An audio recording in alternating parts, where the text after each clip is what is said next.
السلام عليكم. النهاردة آخر يوم رمضان واتطلب مني كده أكلات معينة، في مننا اللي بيحبها وفي مننا اللي ما بيحبهاش، بس طبعا الأغلبية بيحبوها.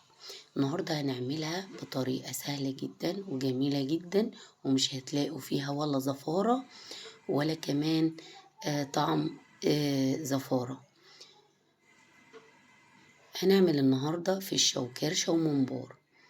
الفشة دي أنا جردتها كويس بعد ما حطيتها في مية سخنة وقشر ليمون، وبعد كده بقى بدأت أغسلها كذا مرة وأنقعها كذا مرة، في كل مرة ساعتين، وبعد كده نقعتها بدقيق وكمان عصير ليمون ومية، وسبتها كده حوالي ساعتين 3 ساعات، وهي والممبار بعد ما جردته طبعا وقلبته وغسلته ونقعته، وبعد كده قلبته على الناحية التاني.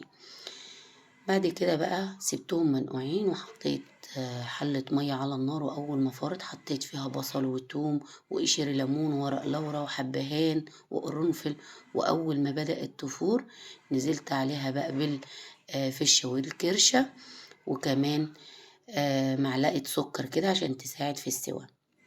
بعد كده بقى جبت قشر اليوستفندي، دي بقى التكة دي هتخليها ملهاش لا ريحة زفرة ولا طعم زفارة، هتخلي طعمها حلو قوي.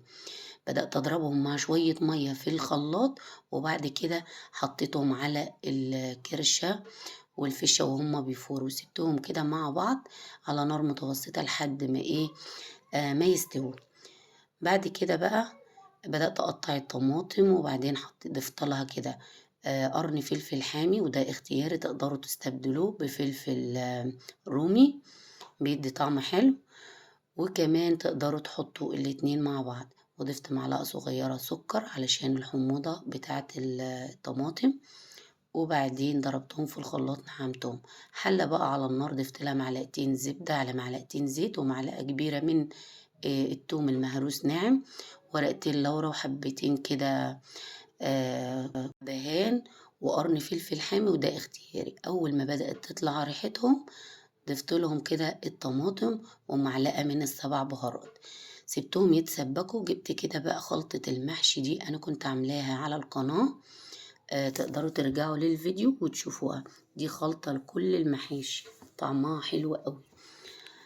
بدأت كده ضفت لها معلقة بس توم وكمون وسبع بهارات، قلبتهم كويس جدا وظبطت لهم الملح. وبعد كده بقى القمع ده حلو جدا وعملي جدا، هيوفر لكم وسعره رخيص، يعني مش مكمل ال5 جنيه. بدأت ألبس كده الممبار من القمع من تحت، وبعد كده بقى بدأت جبت معلقة تعدي معاكم من فتحة القمع. بدأت بقى كده أنزل الرز زي ما انتوا شايفين بينزل بطريقة سهلة جدا. ده بقى ولا هتجيبوا بقى مكنة اللي هو الحشو الممبار ولا أي حاجة، هو القمع ده مش مكمل 5 جنيه، وما شاء الله بيجي يكمل، يعني بيعمل في وقت قياسي. بدأت بقى كده أنزله في كل الممبار، وبدأت أسويه وأخليه طبقة رقيقة جدا. تبططوها كده وتخلوها رقيقة علشان ما يفرقعش منكم. تقدروا طبعا تحطوه سليم كده وتقصقصوه بعد ما يطيب وتحمروه، وتقدروا تقطعوه قبل ما، زي ما انا ما هعمل في الفيديو، قبل ما تحطوه في مية السلق. جرب معاكم واحد كمان وهتشوفوا بنفس الطريقة، الرز بينزل معايا بطريقة سهلة جدا. بدأت أسوي، وأهم حاجة وأهم تركاية إن احنا نخليه طبق رقيقة جدا من الرز. بعد كده بقى بدأت أقصقصه بالمقص، وما تقلقوش خالص على ضمانتي، الرز مش هيطلع منه. أهم حاجة في الموضوع زي ما قلت لكم إن انتوا تحطوا رز قليل وتسووه في كل صباع الممبار يكون كله زي بعض. بعد كده أول ما ترموه في مية سخنة على طول هيقفل معاكم لوحده من غير ما تربطوه. في الوقت ده بقى عبل ما اخلص كل الكمية هكون حاطة مية بتغلي على النار، وهحط معاها ورق لورا ومعلقتين كبار كده من اليوستفندي اللي ضربته في الخلاط علشان ريحة الممبار ما تكونش فيها زفارة.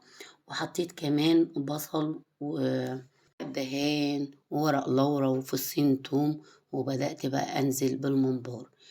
طبعا أول ما تحطوه ما تعلوش عليه علشان ما يفرقعش. خليته على نار متوسطة وبعد كده هعلي عليه أول ما يبدأ يتنفخ كده شوية. بعد كده بقى جبت حلة وحطيت فيها ورق لورا ومستكة وحبهان، وحمرت الشعرية مع معلقتين كبار من السمنة البلدي ومعلقتين زيت نضيف. بعد كده بقى بدأت أحمرهم ونزلت عليهم بمكعب ماجي ونزلت بالشوربة زي ما انتوا شفتوا كده. وبدأت أوطي عليه. في الوقت ده بقى كانت التقلية بتاعتي اتسبكت والفشة كمان اتسلقت، غسلتها كويس من قشر البرتقان علشان ما يعملش طعم فيها اللي هو اليوسفي. بعد كده بقى بدأت أحط لها معلقة كبيرة من التوم المفروم وقرن فلفل، ده اختياري حامي، تقدروا تحطوا الاتنين برضو حامي ورومي. وبعد كده بقى بدأت أحط معلقة من السبع بهارات ومعلقة صغيرة من الملح وبدأت أقلبهم كده على نار متوسطة، ودي بقى هيكون طعمها حلو قوي. بعد كده بقى كنت غسلت الممبار بعد ما استوى، شطفته شطفة كده من قشر البرتقان وبعد كده حمرته.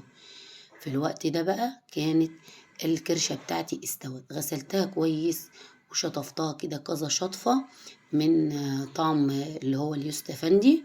بعد كده بقى نزلتها كده في التسبيكة بتاعت الصلصة اللي هي بتاعت التوم. بعد كده بقى ضفت لها البهارات بتاعتها اللي هي السبع بهارات وفلفل اسمر وكمون وملح، وبدأت ازود كده الصلصة شوية. وبعد كده وطيت عليها شوية علشان تاخد من طعم الصلصة.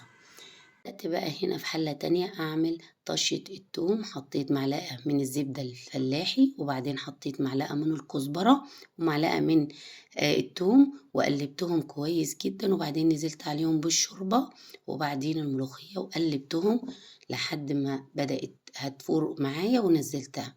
وكده حمرت الممبار والأكل بتاعي بقى تمام جدا. عملت معاهم شوية سلطة وكنت عاملة معاهم شوية ورق عنب وشوية بتنجان مخلل، وده كانت أكلتنا النهاردة. بتمنى تكون عجبتكم، والطريقة كمان كانت سهلة وبسيطة ومميزة وعجبتكم. جربوها وهتدعولي.